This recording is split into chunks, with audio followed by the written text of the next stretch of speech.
Hoy queremos continuar alabando y glorificando el nombre de nuestro Dios a través del estudio de su santa palabra. Por eso queremos extenderle una cordial bienvenida a nuestra conferencia bíblica Moisés y los 10 mandamientos. Hoy hemos de estudiar el tema número 4 de la serie que hemos titulado Jesús es verbo, no sustantivo. Así que de una vez vamos a invitar al Señor para que por medio del Espíritu Santo sea nuestro maestro y nuestro guía. Oremos. Cariñoso Padre que estás en los cielos, antes de abrir tu palabra, pedimos que tu Espíritu Santo nos ayude a abrir nuestra mente y nuestros corazones para recibir tu enseñanza con humildad y con gozo en el Espíritu. Pedimos todas estas cosas, Señor, conforme a tu voluntad y no la nuestra, en el nombre de Cristo Jesús. Amén. En los temas anteriores hemos recurrido a 2 versículos de una forma muy constante para enfatizar una gran enseñanza de Cristo registrada en el Nuevo Testamento. Uno de esos textos es San Juan 6, 45 y 46, que vamos a leer nuevamente porque dice así: escrito está en los profetas. Muy importante ese detalle, porque la palabra profetas allí está haciendo alusión o está haciendo conexión con todos los escritos del Antiguo Testamento.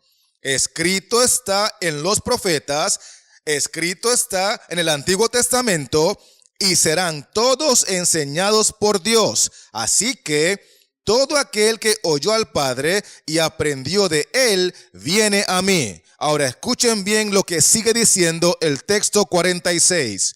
No que alguno haya visto al Padre, sino aquel que vino de Dios, éste ha visto al Padre. Cristo dice que en el Antiguo Testamento, lo que fue escrito por los profetas, hay suficientes evidencias para que entendamos que nunca alguno haya visto al Padre desde Génesis hasta el libro de Malaquías. Cada uno de los profetas que habló de un personaje divino lo hizo refiriéndose a Cristo, porque no que alguno haya visto al Padre, dice Cristo en el texto 46. Además de eso, encontramos un segundo versículo al cual hemos estado haciendo referencia una y otra vez a lo largo de los temas anteriores. Y ese está registrado en San Juan 5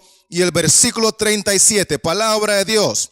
También el Padre que me envió ha dado testimonio de mí.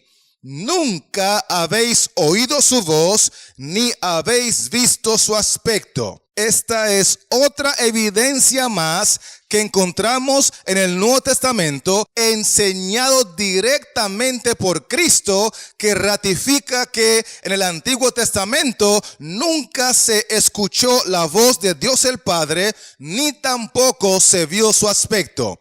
El texto 39 enseña que todos los escritos del Antiguo Testamento dan testimonio de la persona de Cristo en su condición divina. Y el texto 45 y 46 nos dice que si nosotros hubiésemos creído a Moisés, un profeta del Antiguo Testamento que escribió Génesis, Éxodo, Levítico, Números y Deuteronomio, y se cree que también escribió el libro de Job, si hubiésemos creído lo que escribió Moisés y lo que escribió Daniel y lo que escribieron todos los profetas, tendríamos claro que Cristo es 100% divino y que Él es el Jehová del Antiguo Testamento. Él es el gran yo soy del Antiguo Testamento. Él es el Dios del Antiguo Testamento, porque todas las escrituras dan testimonio de Cristo desde Génesis hasta Malaquías en su condición divina. Con eso en mente, entonces quiero invitarle a leer lo que dice Éxodo 20 y el versículo 8. hablando Cristo en el monte Sinaí, proclamando su santa ley.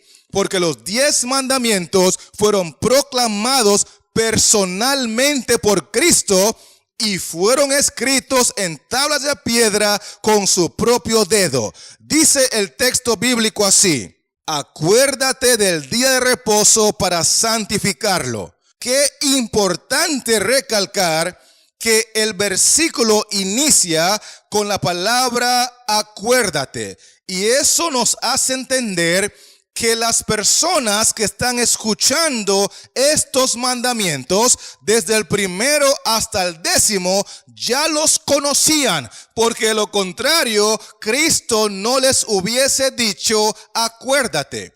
De hecho, en el capítulo 16 del mismo libro, encontramos que Cristo probó a su pueblo para ver si guardarían su ley o no. Y al leer el versículo nos vamos a dar cuenta que la prueba fue específicamente para el 4º mandamiento, que inicia con la palabra acuérdate.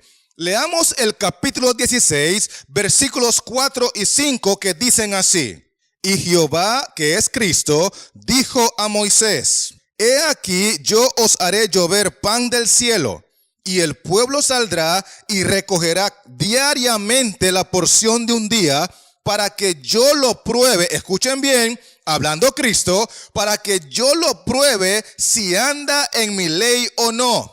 ¿Cuál es la razón por la cual Cristo envió pan del cielo de acuerdo al texto? Para probarlos y confirmar si ellos andaban en su ley o no. Versículo 5. Mas en el 6º día prepararán para guardar el doble de lo que suelen recoger cada día. La prueba era con el mandamiento que tiene que ver con el día de reposo. El 4º mandamiento, el que inicia con la palabra acuérdate. Por eso el texto 26 dice que 6 días lo recogerás, mas el 7º día es día de reposo.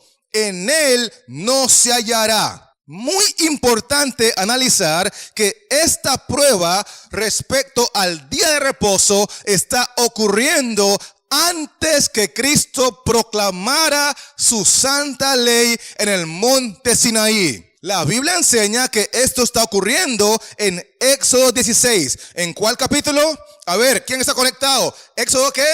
Éxodo 16. ¿Y en cuál capítulo Cristo proclamó su santa ley? ¿Quién se acuerda? En Éxodo 20. ¿Estamos de acuerdo? Perfecto. Por lo tanto, la prueba respecto al día de reposo, en cuanto a si iban a guardar su ley o no, si iban a guardar el día de reposo o no, ocurre antes que la ley fuese proclamada en el monte Sinaí. Y la razón por la cual Cristo podía probarlos con eso es porque ellos ya conocían esa ley. Por lo tanto, en Éxodo 20, Él simplemente está ratificando ante el universo que su santa ley es eterna y que el día de reposo es eterno. Y como ya el pueblo lo conocía, Cristo empezó el mandamiento con la palabra acuérdate. ¿Por qué? Porque ya lo conocían. Obviamente, en el mismo mandamiento de Éxodo 20, Cristo nos enseña por qué razón es importante recordarse de ese mandamiento. El versículo 11 dice: porque en 6 días hizo Jehová los cielos y la tierra, el mar y todas las cosas que en ellos hay, y reposó en el 7º día.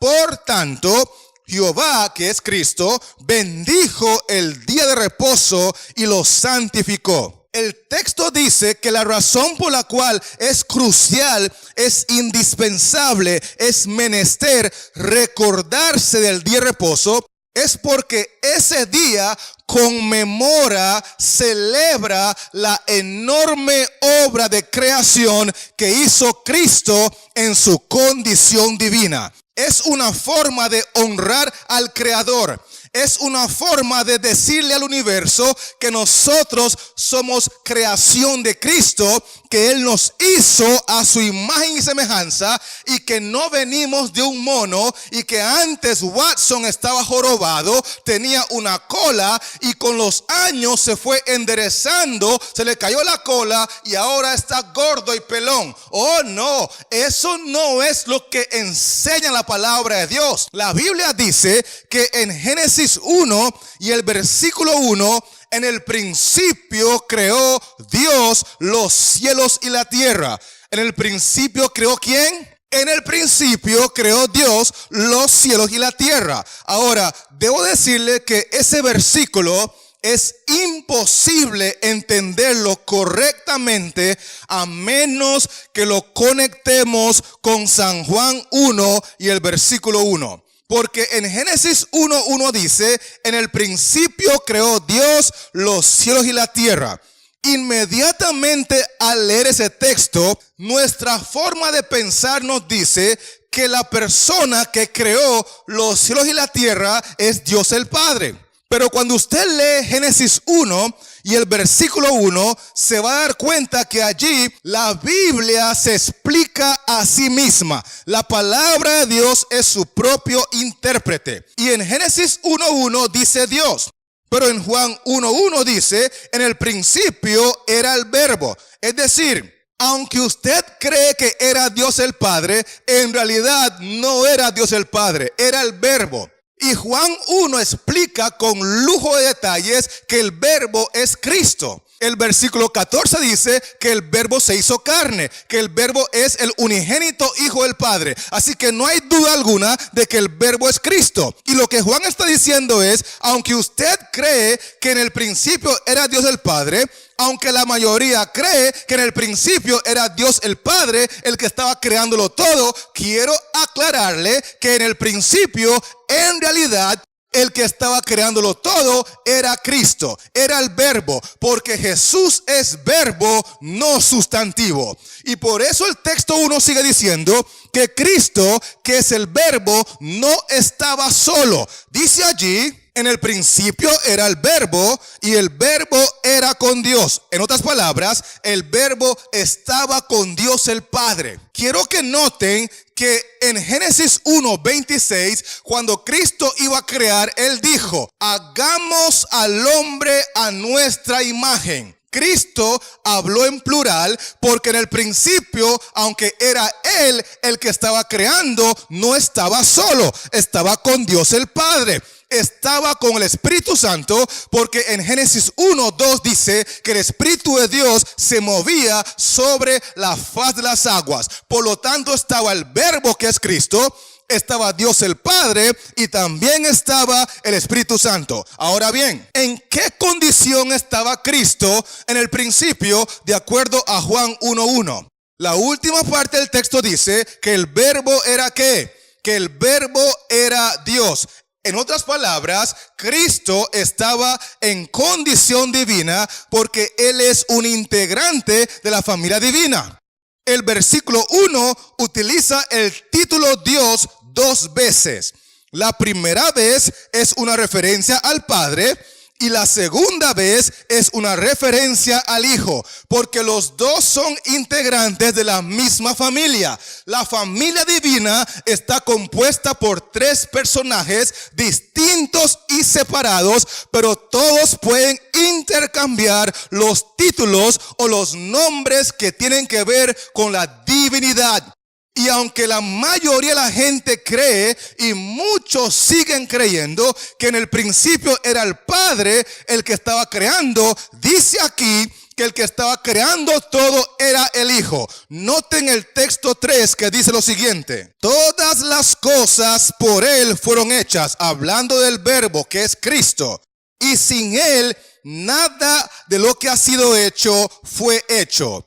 Cristo, de acuerdo al texto, es el gran creador. Creó los cielos, creó la tierra, creó el mar y las fuentes de las aguas. Inclusive Cristo creó a Adán y Eva, y la Biblia enseña que Él también creó el día de reposo. Todas las cosas por Él fueron hechas y sin Él nada de lo que ha sido hecho fue hecho. Sin embargo, cuando usted lee lo que dice Génesis 1 y el versículo 1, dice que en el principio creó Dios. Pero ¿Dios quién?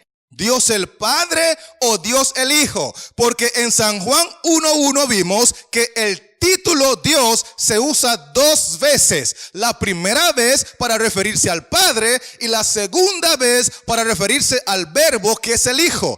Y vimos claramente que Juan aclara que no fue el Padre quien creó, porque en el Antiguo Testamento nunca se escuchó la voz de Dios el Padre, nunca se escuchó hablar al Padre, pero cada vez que hubo un ser divino hablando y manifestándose, era la persona de su Hijo. Por lo tanto, en Génesis 1 y el versículo 3 dice: y dijo Dios. ¿Dijo quién? ¿Dios quién? ¿El Padre o el Hijo? Obviamente el Hijo, porque la creación fue obra del Hijo, ya que Jesús es verbo y no sustantivo. Verbo significa acción. El que tuvo la obra activa, el que estuvo hablando, creando, liberando, proclamando su santa ley en el monte Sinaí, el que hizo todas las cosas desde Génesis hasta Malaquías en condición divina, era Cristo. El texto 3 dice que dijo Dios. El texto 6 dice, luego dijo Dios. El texto 9 dice, dijo también Dios. El texto 11 dice, después dijo Dios. El texto 14 dice, dijo luego Dios. El texto 20 dice, dijo Dios. El texto 24 dice, luego dijo Dios. El texto 26 dijo, entonces dijo Dios. El texto 29 dice, y dijo Dios. Entonces la pregunta del millón es, cada vez que dijo Dios algo en el libro de Génesis capítulo 1, ¿era Dios el Padre o era Dios el Hijo? Porque la Biblia dice que nunca habéis oído la voz del Padre en el Antiguo Testamento. Y la Biblia también dice que todas las cosas por Él, hablando de Cristo, fueron hechas. Apreciados hermanos y amigos que me sintonizan, qué importante es aceptar, asimilar y creer que Jesús es verbo y no sustantivo. Que todo el Antiguo Testamento siempre estuvo obrando, actuando, manifestándose en condición divina. Y la Biblia nos dice en Salmo 33 que en toda nación, tribu, lengua y pueblo, cuando una persona acepta a Cristo como el gran creador, cuando una persona acepta la divinidad de Cristo, debe demostrarlo teniendo temor a Jehová. Lean conmigo el Salmo 33, versículo 6. Dice allí, por la palabra de Jehová fueron hechos los cielos y todo el ejército de ellos por el aliento de su boca. Eso es confirmación a lo que leímos en Génesis 1, donde dijo Dios y dijo luego Dios y habló Dios. Todo lo hizo Dios por el poder de su palabra, pero no era Dios el Padre, era Dios el Hijo, era Cristo Jesús, porque Jesús es verbo y no sustantivo. El versículo 8 agrega, tema a Jehová toda la tierra. ¿Cuánta parte de la tierra debe demostrar que tiene temor de Jehová? Dice el texto, toda la tierra. Teman delante de él todos los habitantes del mundo, sean judíos, sean gentiles, sean costarricenses, sean mexicanos, sean peruanos, sean europeos, sean africanos.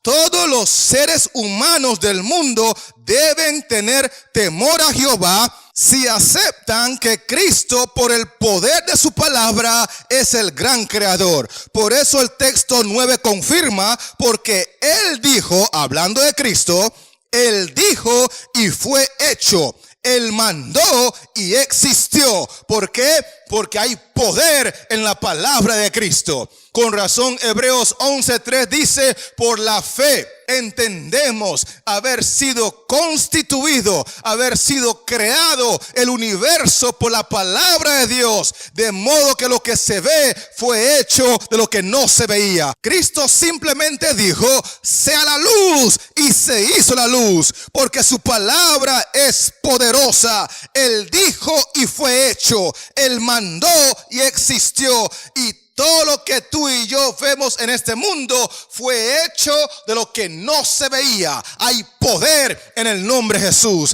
Hay poder en la palabra de Jesús. Y cuando tú aceptas esta gran verdad de que Cristo es divino, de que Cristo es el gran creador, de que Cristo es el gran legislador, tú debes demostrarlo con una vida de temor a Jehová. Dice el Salmo, tema a Jehová toda la tierra, teman delante de él todos los habitantes del mundo. No obstante, cuando vamos al último libro de la Biblia, ¿cuál libro dije?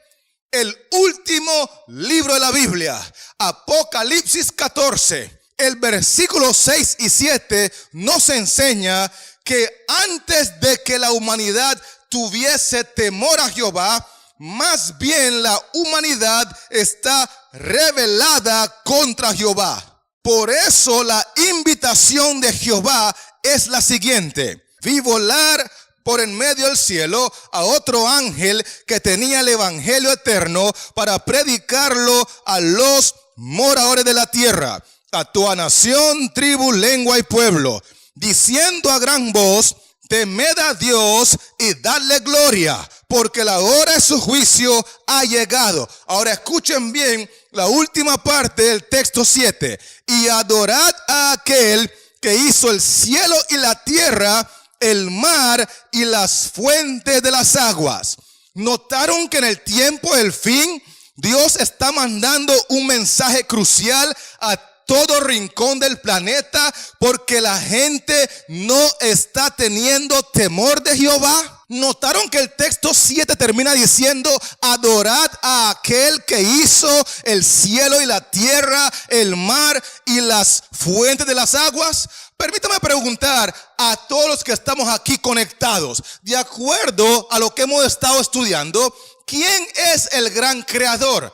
¿Quién es el Dios de Génesis 1:1 que en el principio creó los cielos y la tierra?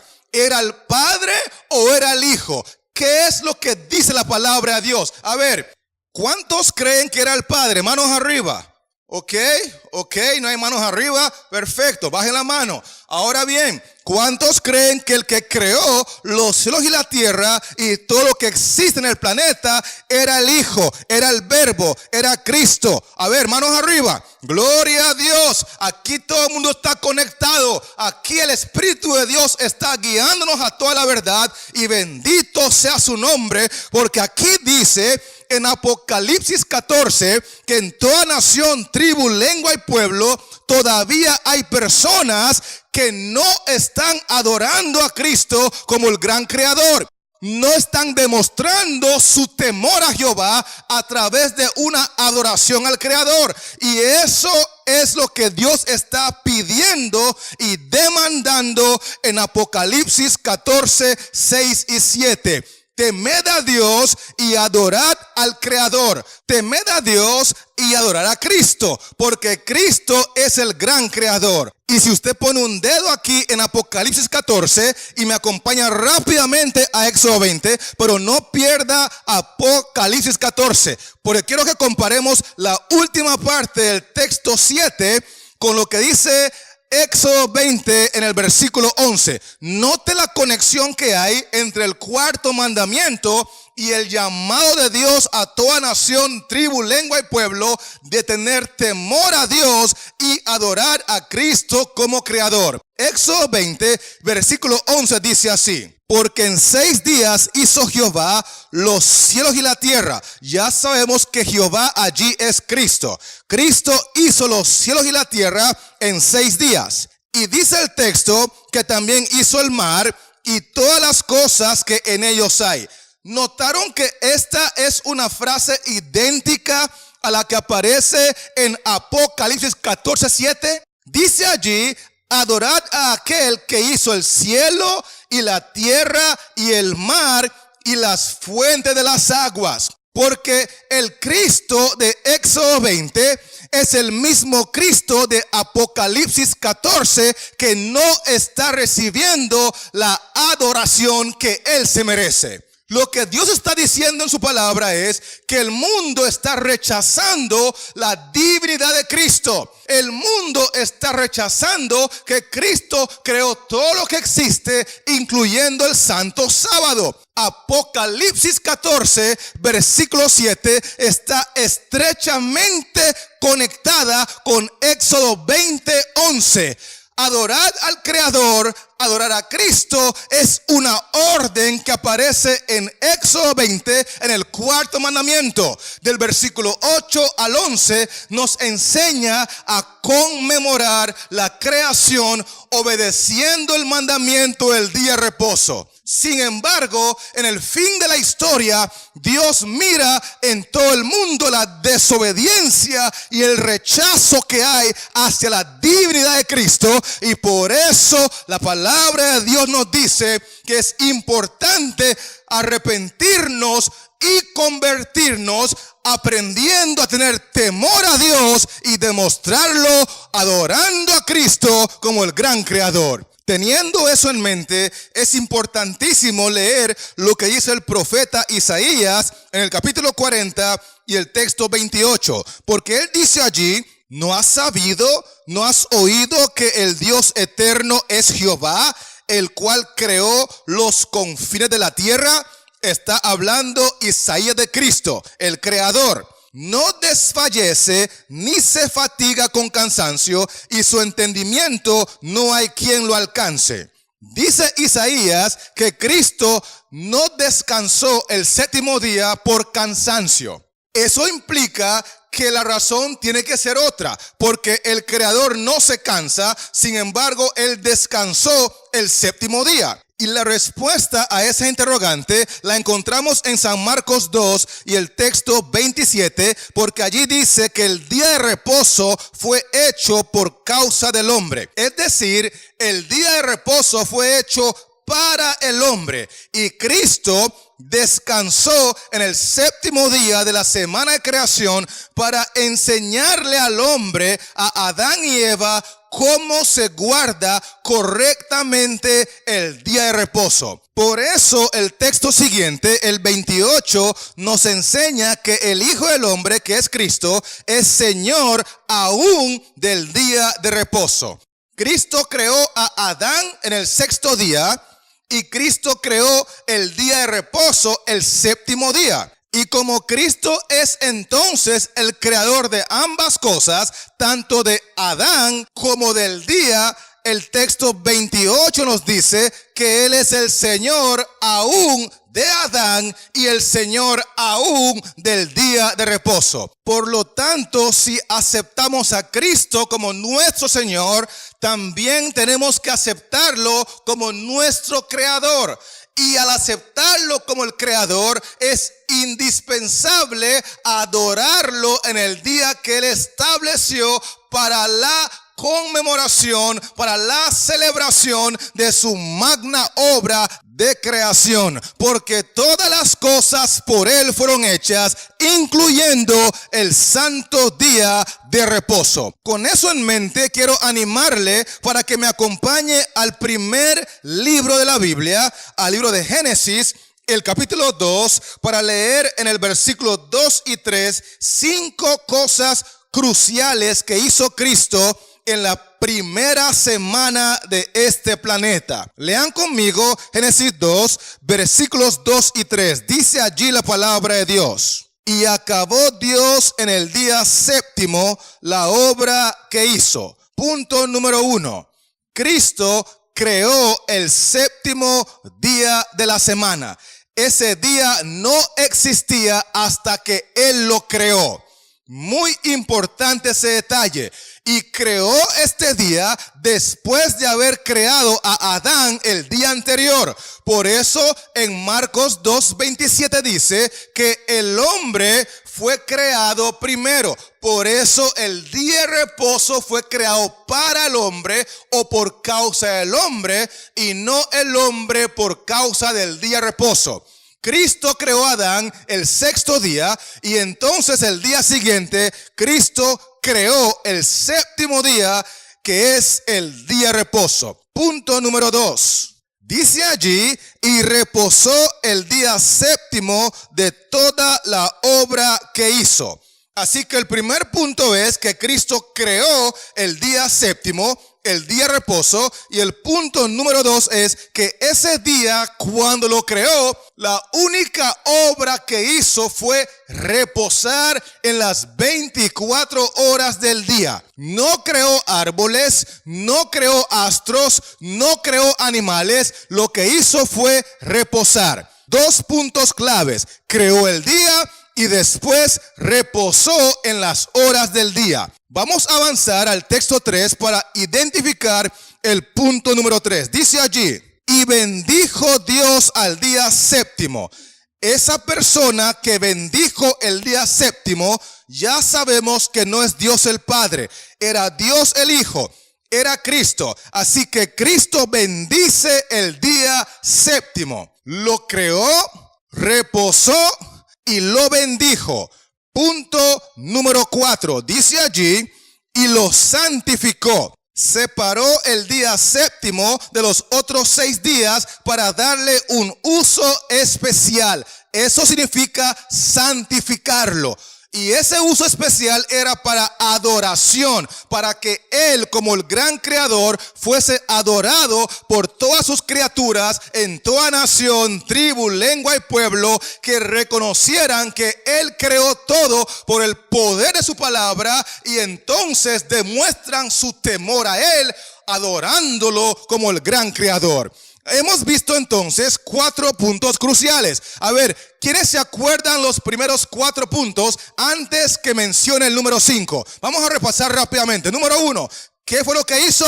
Creó el día séptimo. Muy bien. Número 2, ¿qué más hizo? Dice allí que reposó en el séptimo día. Y es muy importante recalcar que Él reposó delante de Adán y Eva. Ellos fueron creados el sexto día y Cristo ya había trabajado 6 días y por ende ahora reposa delante de ellos para enseñarles que a partir de este momento ellos tendrían que trabajar 6 días a la semana y después reposar para adorarlo como creador. Y como nunca ellos lo vieron creando nada, tenían que hacerlo por fe. Por eso dije anteriormente en Hebreos 11:3 que por la fe entendemos haber sido constituido o creado el universo por la palabra de Dios. Tú y yo tenemos que creerlo por fe, pero Adán y Eva también tenían que creerlo por fe. Cristo creó el día, Cristo reposó delante de ellos y el punto 3, ¿cuál es? A ver, ¿quién se acuerda? Punto número 3. Cuando finaliza el día, las 24 horas que Él reposa, ¿qué fue lo que hizo? El texto 3 dice que Él bendijo el día. O sea que declaró y pronunció una bendición especial sobre ese día. Y el punto 4, ¿cuál es? Por ahí lo escuché. ¿Está conectado, mi hermano? Correcto. Lo santificó. A ver, ¿quién se acuerda qué significa que Él haya santificado el séptimo día? Que lo separó para un uso especial. Es un día diferente. Hay que hacer cosas diferentes. Hay que adorar a Cristo como el creador, porque ese día ha sido santificado para su adoración. Ahora bien, vamos al punto número 5. Dice la última parte del texto 3 lo siguiente: porque en Él reposó de toda la obra que había hecho en la creación. Eso es muy importante porque allí Él está explicando que el día fue santificado y fue bendecido después de que Él reposó en las 24 horas del día.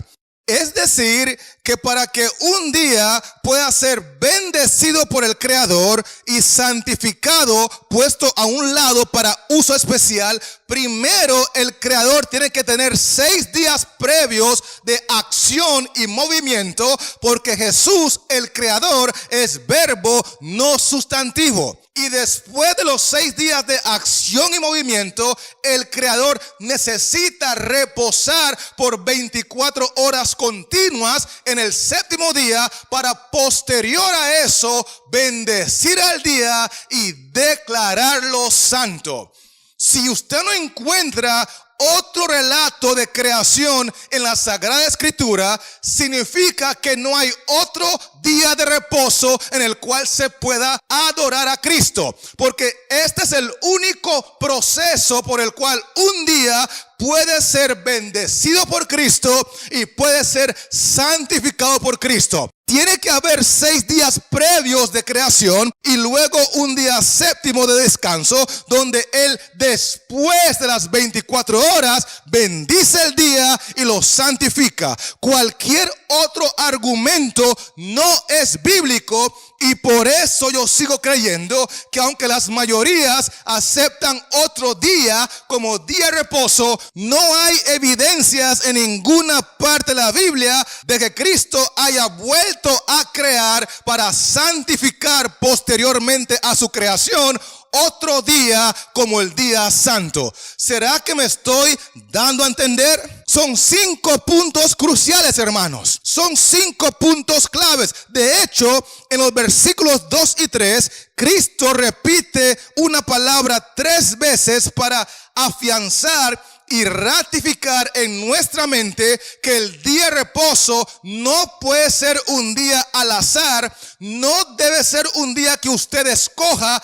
Tiene que ser el día que Él bendijo y que Él santificó. Y me estoy refiriendo a la palabra séptimo, que aparece 2 veces en el texto 2 y una tercera vez en el texto 3, porque Cristo está confirmando en la mente de la humanidad que el séptimo día es el día que le honra y le conmemora a Él como el gran creador. Por eso en Éxodo 20, Cristo simplemente dice: acuérdate del día de reposo, porque ese día existe desde la misma creación.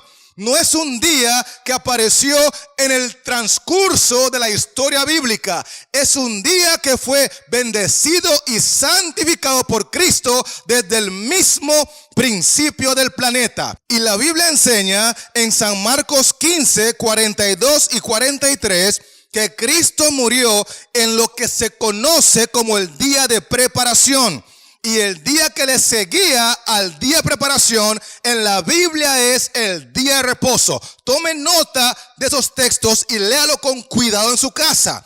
Día de preparación murió y seguía el día de reposo. Cuando usted conecta eso con Marcos 16, versículos 1 hasta el 9, se da cuenta que el día que seguía al día de reposo se le llama en la Biblia el primer día de la semana. Y el texto bíblico dice que el primer día de la semana Cristo resucitó en victoria y en gloria, porque hay poder en el nombre de Jesús. Así que la secuencia bíblica es muy clara.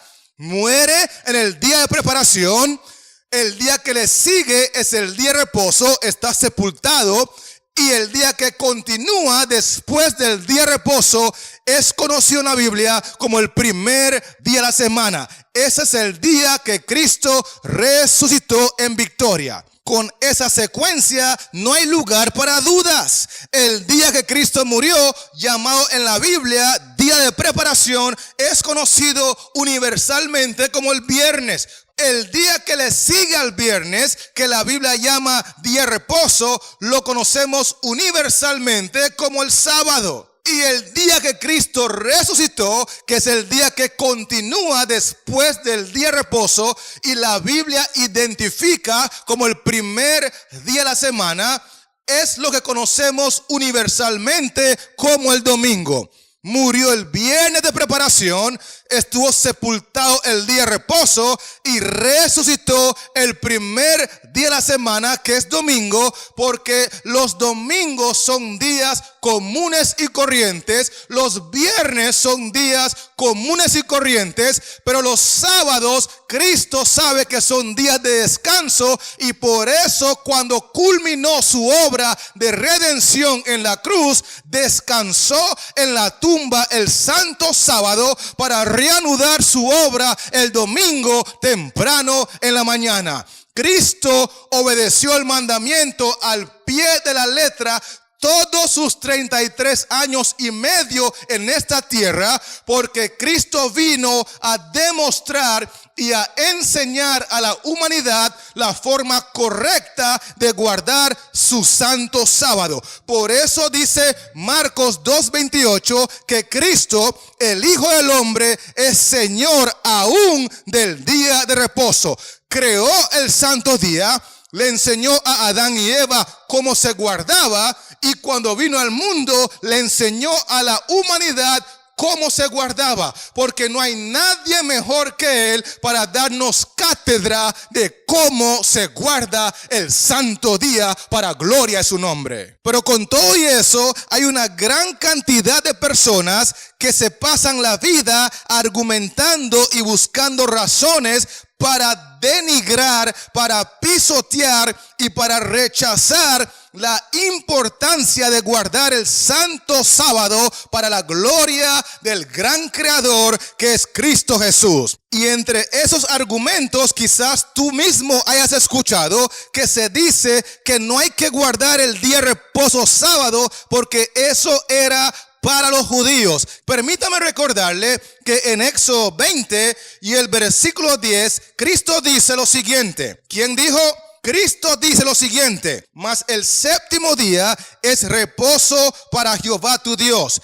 ¿Es reposo para quién? ¿Para los judíos o para Jehová tu Dios? Es decir, cuando tú guardas el día de reposo, ¿estás honrando a los judíos o estás honrando a Cristo que es tu Dios? A Cristo que es tu creador. El texto dice que guardar ese día es para la honra y gloria de Cristo, tu gran creador. Y sigue diciendo, no hagas en él obra alguna. Tú, ni tu hijo, ni tu hija, ni tu siervo, ni tu criada, ni tu bestia, ni tu extranjero. Escuchen bien, ni tu extranjero, porque Cristo tiene muy claro que ese santo día es para judíos, pero también es para extranjeros. Cristo no hace acepción de personas. Él se agrada en todo lugar y en toda nación del que le teme y hace justicia. Por eso su evangelio hay que predicarlo en toda nación, tribu, lengua y pueblo, porque el santo sábado es para judíos y para todos los extranjeros,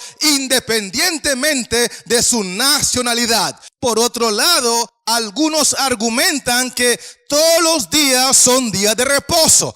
La pregunta del millón es, ¿qué dice Cristo al respecto? ¿Será posible que todos los días sean días de reposo? Leamos Éxodo 20, versículos 8 y 9. Hablando Cristo: acuérdate del día de reposo para santificarlo.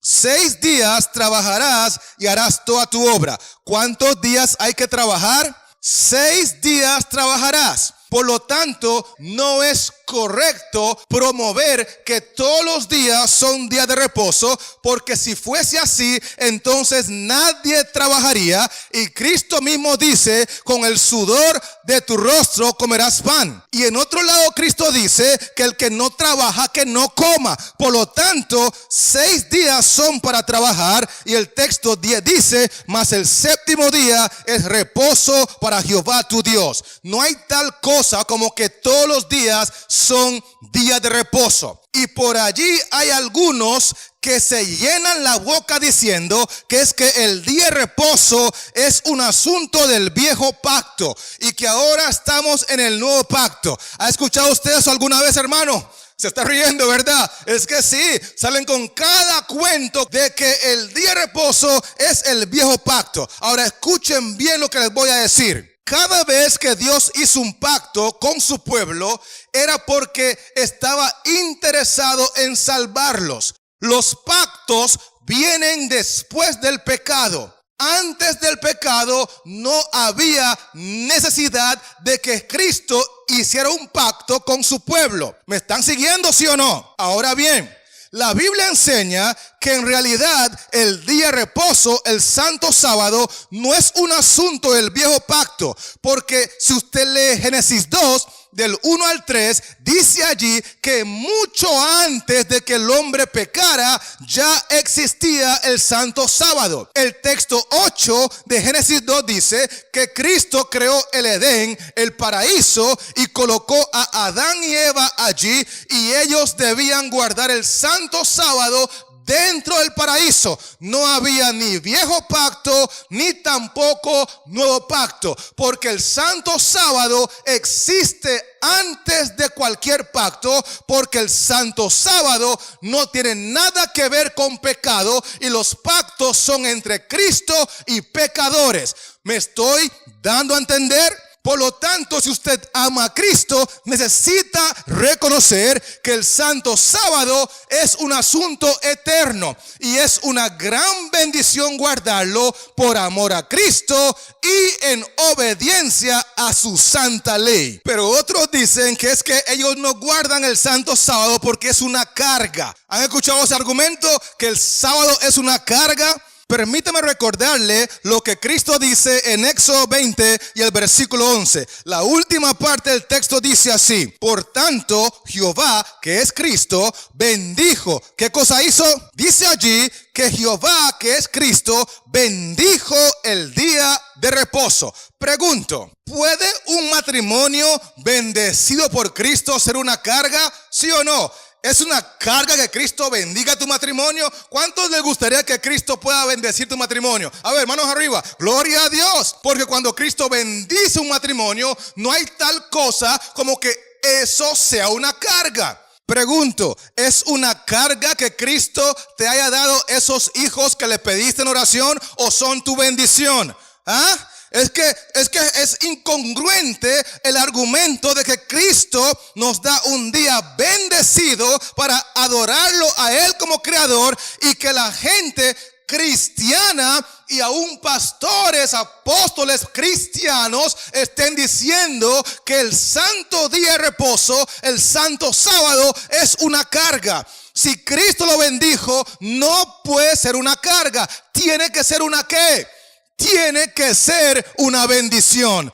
Y hay otros que mencionan con mucha regularidad y con mucha autoridad que es que todos los días ellos adoran a Cristo. Ahora pregunto, ¿qué dice Cristo al respecto? Leamos nuevamente Éxodo 20, versículos 9 y 10. Dice allí: 6 días trabajarás y harás toda tu obra. ¿Cuántos días hay que trabajar? 6 días. Texto 10. Mas el séptimo día es reposo para Jehová tu Dios. Cristo dice que es normal que todos los días de trabajo común y corriente nosotros le adoremos como el Salvador. Porque Cristo nos sacó de la tierra de Egipto. Cristo nos liberó con mano poderosa.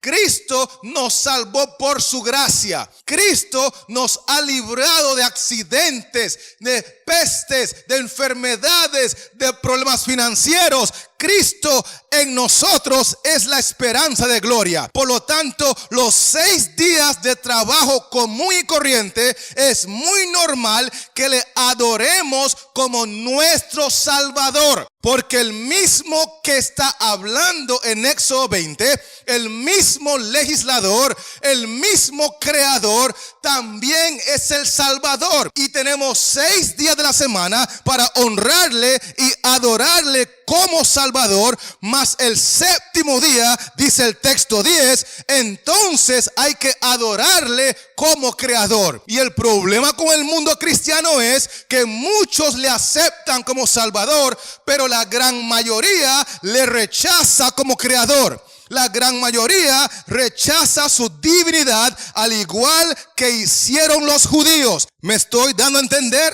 ¿Será que me estoy explicando?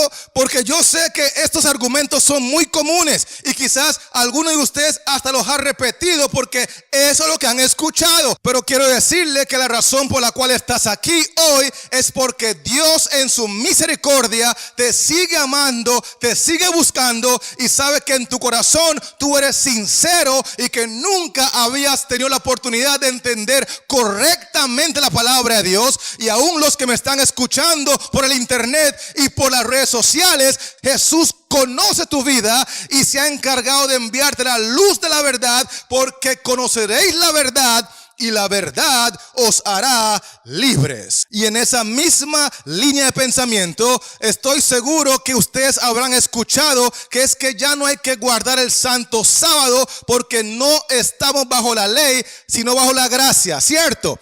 Ahora pregunto, cuando Cristo liberó a su pueblo de Egipto, primero les puso los 10 mandamientos para que fueran obedientes y después los salvó, o primero los salvó por gracia y después les dijo en Éxodo 20 versículo 6, si me aman, guarden mis mandamientos. ¿Qué ocurrió de acuerdo al relato bíblico? Claramente hemos visto que Cristo los salvó por gracia, los sacó con mano poderosa y después les dijo, si están agradecidos conmigo, entonces no tendrán dioses ajenos delante de mí, no se harán imágenes, no tomarán mi nombre en vano, porque si ustedes me aman, lo tienen que demostrar guardando mis mandamientos. Ahora bien, ¿cuándo es que el pueblo está bajo la ley y cuándo están bajo la gracia? Es muy fácil de entender. En Éxodo 20, versículo 6 habla de aquellos que le aman y guardan sus mandamientos porque están agradecidos con la enorme liberación de Egipto. Repito que Cristo los salvó por gracia y ellos no están dispuestos a convertir su gracia en libertinaje, por lo tanto demuestran su amor con obediencia. Pero el texto 5 habla de los que le aborrecen. La última parte del texto 5 dice que hay personas que a pesar de haber sido salvos por gracia, a pesar de haber salido de Egipto, ellos no le aman, no le agradecen y entonces siguen viviendo una vida de desobediencia. Eso es convertir la gracia ¿en qué? La gracia en libertinaje y automáticamente dejan de estar bajo la gracia de Cristo para pasar a estar ¿qué? Bajo la condenación de la ley. ¿Me estoy explicando sí o no? Es que no entiendo cómo hay tanta confusión en el mundo cristiano cuando es tan contundente y evidente en la Biblia que Jesús es verbo y no sustantivo. Pero hay otros que se atreven a decir también que es que Cristo clavó la santa ley en la cruz. Y si usted lee Éxodo 20, versículos 18 y 19, inmediatamente después que Cristo proclamó los 10 mandamientos, el pueblo estaba paniqueado, estaban llenos de temor, no querían escuchar más la voz de Cristo. Y Moisés les dice al pueblo en el texto 20 lo siguiente: no temáis, ¿no qué? No temáis, porque para probaros vino Dios, es decir, para probaros vino Cristo, y para que su temor esté delante de vosotros, para que no ¿qué? Dice el texto bíblico, para que no pequéis. La razón por la cual Cristo proclamó su ley con tanto poder y con tanta majestad es porque quería impactar, impresionar al pueblo de manera que entendieran que su ley es eterna, que es santa, que es justa, que es buena y que la razón primordial por la cual la estaba proclamando personalmente es para que ellos decidieran no pecar. Y entonces, si hace miles de años Cristo no quería que su pueblo pecara y por eso les dio su santa ley, ¿cómo podemos repetir en esta generación que Cristo mismo abolió su ley y entonces está promoviendo el adulterio, está promoviendo la idolatría, está promoviendo los asesinatos, está promoviendo la codicia, está promoviendo la maldad? Oh, no, mis queridos hermanos, eso no es lo que enseña la palabra de Dios. Cristo no cambia. Malaquías 3:6 dice: yo Jehová no cambio. Él aborrecía el pecado hace miles de años y lo sigue aborreciendo. Y la razón por la cual proclamó su ley en el monte Sinaí es para que su pueblo no pecara. Hoy tampoco quiere que tú peques, y la única forma de dejar de pecar es permitir que el Espíritu Santo de Dios te dé poder para vencer, te dé poder para obedecer, te dé poder para cambiar, porque hay poder en el nombre de Jesús. ¿Alguien me está escuchando en esta hora? Porque la Biblia dice en Hebreos 13 y el texto 8 que Jesucristo es el mismo ayer, Antiguo Testamento, hoy, Nuevo Testamento y por los siglos de los siglos, porque durante la eternidad los verdaderos cristianos estarán en la presencia de Cristo obedeciendo todos sus mandamientos, incluyendo el santo sábado. Por eso es importante diferenciar el sábado en la forma como lo guardaban los judíos del sábado en la forma como lo guarda Cristo. Porque en San Juan 5, versículos 15 al 18, encontramos que los judíos acusaban a Cristo de haber quebrantado el sábado porque él sanó al paralítico de Betesda. Eso es muy importante entenderlo. Los judíos que rechazaban la divinidad de Cristo rechazaban también la forma en la cual Cristo guardaba el sábado. Son dos formas distintas, y nosotros que amamos a Cristo debemos guardar el santo sábado así como Cristo lo guardó. Él es el creador. Él le enseñó a Adán y Eva cómo guardarlo. Él lo proclamó en el monte Sinaí como un recordatorio. Por eso dijo: acuérdate. Él vino en forma humana y nos enseñó cómo se guarda correctamente. Y cada vez que hacía una obra de bien en sábado, los judíos querían apedrearlo porque nunca aceptaron su autoridad divina para enseñarles cómo se guarda el santo día que él mismo creó. Y lo creó para que los verdaderos cristianos que le aman con todo su corazón, con toda su alma y con toda su mente puedan tomar decisiones radicales de obedecer a Dios antes que a los hombres. No importa lo que diga la gente, no importa lo que diga tu pastor, no importa lo que digan tus padres, lo que importa es lo que dice Cristo. Y Cristo dice: acuérdate del día de reposo para santificarlo. Apreciado amigo que me escuchas, mi querida hermana que me escuchas, Cristo dice en su palabra en Hebreos 4 y el versículo 13 que no hay cosa creada que no sea manifiesta en su presencia. Antes bien, todas las cosas están desnudas y abiertas a los ojos de aquel a quien tenemos que dar cuenta.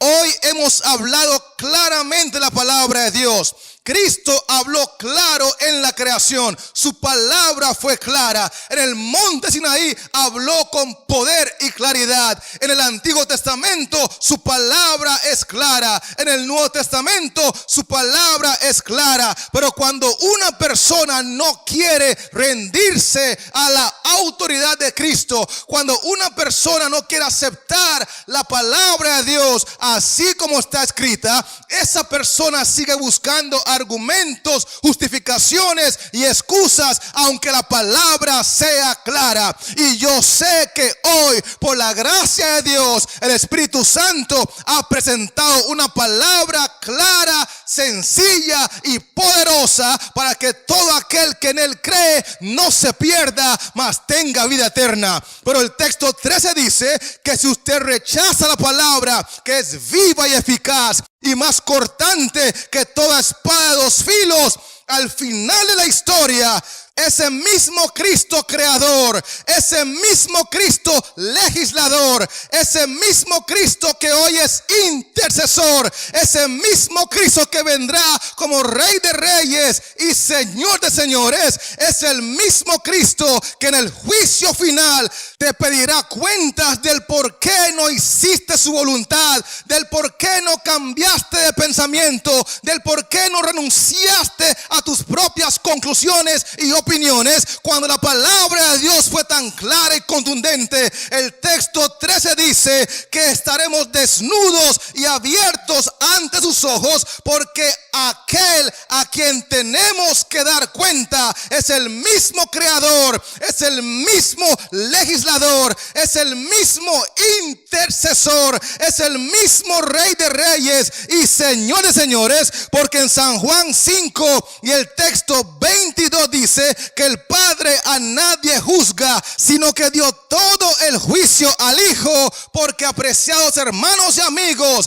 damas y caballeros, jóvenes y adultos, la Biblia me enseña claramente que Jesús es verbo y no sustantivo.